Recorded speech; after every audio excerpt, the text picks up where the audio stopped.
জুলাই গণহত্যার বিচার চাই, শরীফ ওসমান হাদী হত্যার বিচার চাই, গুম খুনের বিচার চাই, বিগত সময়ে হওয়া লুটপাট এবং দুর্নীতির বিচার চাই। কোনো ফ্যাসিস্ট তার দোষর যাতে আজকের এই মহান সংসদে বক্তব্য দিয়ে সংসদকে কলুষিত করতে না পারে। আমরা ফ্যাসিস্ট মুক্ত, আমরা ফ্যাসিবাদের দোষর মুক্ত জাতীয় সংসদ চাই। মাননীয় স্পিকার, জুলাই গণঅভ্যুত্থানের সাথে জড়িয়ে আছে দেশনেত্রী বেগম খালেদা জিয়ার সংগ্রাম ও তার আত্মত্যাগ।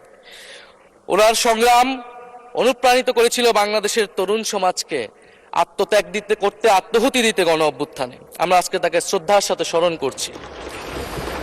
মাননীয় স্পিকার, আমি বিশ্বাস করতে চাই আমরা যারা সংসদে বসতে পেরেছি কেউই এই শহীদের রক্তের সাথে বেইমানি করব না।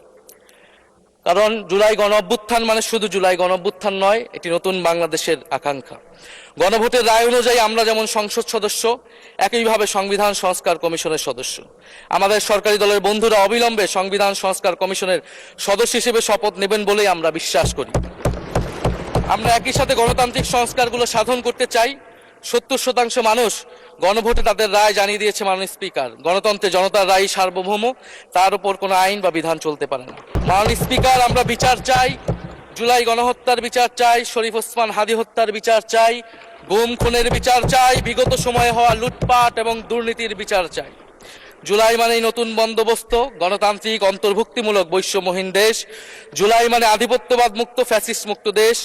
জুলাই মানে মানবিক মর্যাদা ও দায় ও দরদের বাংলাদেশ। মাননীয় স্পিকার, আমি শেষ করবো একটি কথা বলেই।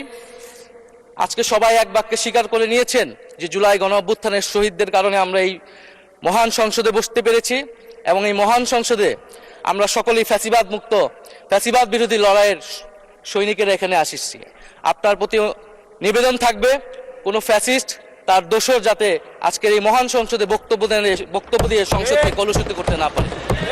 আমরা ফ্যাসিস্ট মুক্ত, আমরা ফ্যাসিবাদের দোষর মুক্ত জাতীয় সংসদ চাই। মাননীয় স্পিকার, আপনাকে ধন্যবাদ। ইনকিলাব জিন্দাবাদ।